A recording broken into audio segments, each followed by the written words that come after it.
What is going on, guys? John here with the PBFit, and today I'm going to be doing a review of the Empire Dfender, as well as some of the maintenance you're going to need to know if you're going to own this marker. Now, the Empire Dfender has to be my absolute favorite woods ball scenario marker on the planet right now. As soon as I saw this marker come out with the integrated hopper, I absolutely knew I had to have it. I remember playing the Euro big game. I was lying down in the woods and I had my Lux at the time and my hopper was sticking up. I ended up getting shot in the hopper, so I was just pissed that I wish I had something that was low profile and everything like that. And as soon as the Empire Dfender was released, I just knew I had to have it. So the Empire Dfender was revolutionary because of the integrated hopper, as well as like the parts it was made out of and the way it's deconstructed.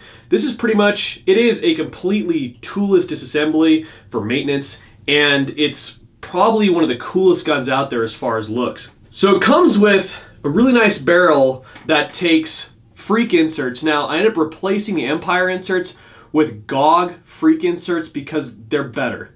The Empire freak inserts, or super freak, whatever you want to call it, are terrible. The honing is not good. So what I recommend is that you replace those inserts with GOG freak or Smart Parts freak inserts. They're a whole lot better. The honing is on point. If you go ahead and take a look at an Empire Super Freak inserts, the quality just isn't there. I went ahead and replaced the foregrip because I need to mount a camera, and the foregrip, the angled foregrip that it came with does not allow me to do that, so I replaced it with a Magpul foregrip. Comes with single trigger, but that's all you need because it has a selector switch. So it's semi, burst, and full auto. So there's no reason for you to ever need a double trigger on here. I mean, unless you are playing an event that only allows semi and you need to walk the trigger, but even then it's not worth, you know, breaking this trigger guard off and putting a double trigger like I've seen people do in the past. Has a nice integrated air system so that there's no macro line or anything like that. And I don't know if you noticed, but this is the trusty Empire regulator that works really great. All the internals are the internals of an axe. Now, the axe is one of the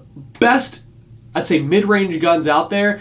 I mean, Infamous used to shoot them, as well as, I don't know if you guys remember Vicious. It wasn't that long ago that they shot them in the Pro division of the PSP. So the Axe is a tried and true platform that they went ahead and put into the Dfender. Once again, it has an integrated stock, or integrated hopper in the stock, so you can feed all your paintballs in here.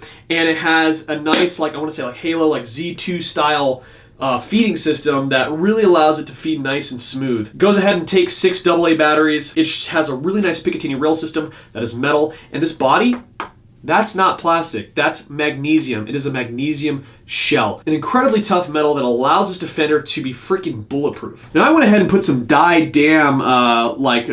rail guards on here. Thank you, Chris from Lone Wolf Paintball, for hooking me up with these rails.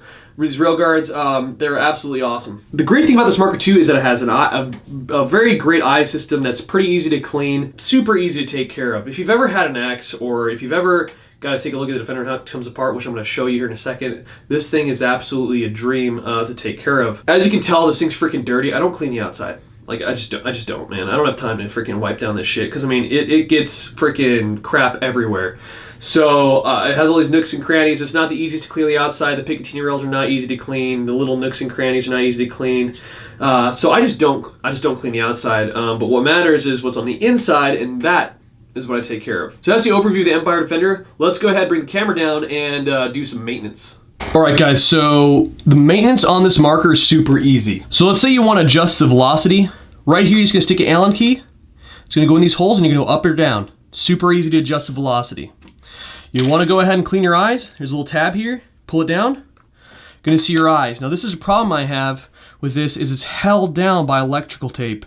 You might need to replace these as you go along, this tape here, but this is definitely an afterthought. You know, like they should have thought about this before, you know, like tape is just no bueno. So you're going to want to go ahead and take the tape off. There's a detent, a Planet Eclipse detent here, and there's a very similar Planet Eclipse eyes here. You're going to go ahead and clean those and put them back in. Now it's easy. The tabs are down. Go ahead, put it in and push down on the tab. It snaps right back in. All right, now to turn on, there's a little button right here. Pull it down. All right, now you can just switch through your selector switch. Single fire, burst fire, and full auto. All right, now go ahead and hold it down and turn it off. You're gonna go, that sound right there is all the paintballs feeding back into the hopper that were inside the paintball gun, which is really cool. That way you can get your paintballs out. Super snappy trigger that I absolutely love. The grips are really nice, actually. Like firm, but not too firm. I like these grips a lot. Selector switch is very, very accurate. I really appreciate that. Nice, cool Dfender little engraving here.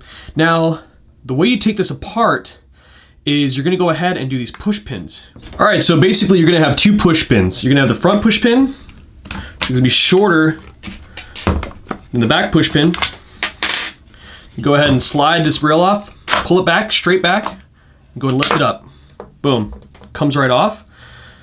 And you can wipe that down, whatever you wanna do on the inside. I'm gonna go ahead and just wipe it down with my microfiber. And then the entire like engine of this marker is in here. So you're gonna pull this part out. This is like the feeding tube. This feeding tube right here is what feeds your paintballs into the marker so we can shoot, okay, from the hopper. So you're gonna wanna go wipe that down. Usually there's like a lot of residue and stuff in there. Easy to clean. I like to put my push pins in the top portion that I pulled off with the Picatinny rail. So basically on this portion, then you're just gonna pull straight out and it'll come out like this. See, this is where I start getting weird and paranoid because all my electronics are exposed, my micro switch, everything like that is on this one portion. The gun, basically, this is the marker, you know? So as you can tell, very similar to the axe on this back portion. All right, so once you get here, you're just gonna wanna, it's very similar to the way the axe operates. There's a little button back here. You're gonna go ahead and push it in and twist. Like a little Z, and what do you know? This looks very similar to an axe. I don't know about you. I mean, that's dirty as hell though. So what I do is I usually take off the electrical tape, go ahead and clean off my detents and everything like that, and then I'll take a swab and I'll run it through the body, get it nice and clean, look at it up in the light, looks good. All right, so this is all electronics and everything. So I like try to stay away from this at all costs. All right, so this is the bolt assembly and everything like that. So you're gonna go ahead and remove the bolt and the spring. So on the spring, one side is smaller than the other. That's the side that goes ahead and goes on here. So first thing I do is I wipe off all the old lube. I go ahead and try and wipe off the spring as well, because there's some nastiness that gets on that. Especially because, I mean, this is a scenario marker, so you're gonna get dirt and all sorts of craziness in there. You definitely wanna make sure that you get this as clean as humanly possible. So I wiped off my spring, I wiped off my bolt. Now this is what everyone forgets about, and that is the poppet. You don't have to maintain the poppet a whole lot. I'd just say like maybe, I don't know, a month or so. If you go every week, you might wanna do it every month. So to maintain this poppet, what you're gonna wanna do is you're gonna wanna unscrew this back cap here. Once you unscrew that, there's an O-ring on there you can lube up. You're gonna wanna take an Allen key and push it through the bottom here. All right, and you're gonna have two pieces that fall out. You're gonna have the poppet itself. You're gonna have a tiny little baby spring. Don't lose that spring, okay? Set that off to the side. And as you can tell, I mean, this is a relatively clean poppet here, but I'm gonna go ahead and wipe it down anyway and re-lube it. I'm gonna go ahead and use pathogen grease, super grease. I don't know if you guys remember, Hustle Paintball, but I do. They used to make this pathogen grease, and I thought it was pretty good, so I figure I'd go ahead and use it on the Dfender today. This looks like petroleum jelly. So you're gonna wanna take a little bit of lube here, put it on the end, lube up that O-ring on the poppet. That's it. I mean, that's how easy this freaking gun is to maintain. So then once you do that, you go ahead and put the poppet, this little plastic flat part down in there, right? Push it down with your finger. Then take an Allen key, put it inside the spring because it has to fit in that little nook in the bottom. Put the spring in the hole, then you take the back part again and you go ahead and screw it in. So once you get the poppet in there, you know the spring's in there, right? You go ahead and just make sure that the small end of the spring goes on the bolt. You're gonna hear an audible snap. There you go. And the bolt just goes on here. And that's it. All right, that's the maintenance, man, for your marker. Then you go ahead and you put this back in the exact same way you would do for an axe. It's a little more awkward because it's like there's all the stuff hanging off of it and you don't want to screw anything up. So I always am the worst when it comes to this because you gotta like push it in and twist it. All right, so it's in there. You can kind of twist it a little bit just to make sure it doesn't come undone. And boom. And there you go, that's the whole assembly. And from here, it's easy to get this back inside the marker. You're gonna wanna put it in the same way you took it out. So you just go ahead and line it up with the grip frame, push it straight in. I like to use two hands just to make sure. Once you get that portion in, go and line up the feed tube so that the hole right here matches up with the top of that assembly. And the holes of that feed tube are gonna kind of go, they're gonna line up right here so it holds it in place. Now this part I actually don't like because you gotta hold these in while you're like sliding it, and then, I don't know, I suck at it, so basically you gotta kind of push this part in, then move this part back, because there's like a little lip right here, and then push it forward. You're gonna hear a snap. So now it comes the push pins. You're just gonna make sure you put the push pins in, small one in the front, long one in the back, and boom, you've completely maintained your Empire Defender. Toolless disassembly. And for you Milsim guys that are like, you know, you want to field strip your marker, this is the perfect marker for it. Why? Push pins, man. Just like a real gun.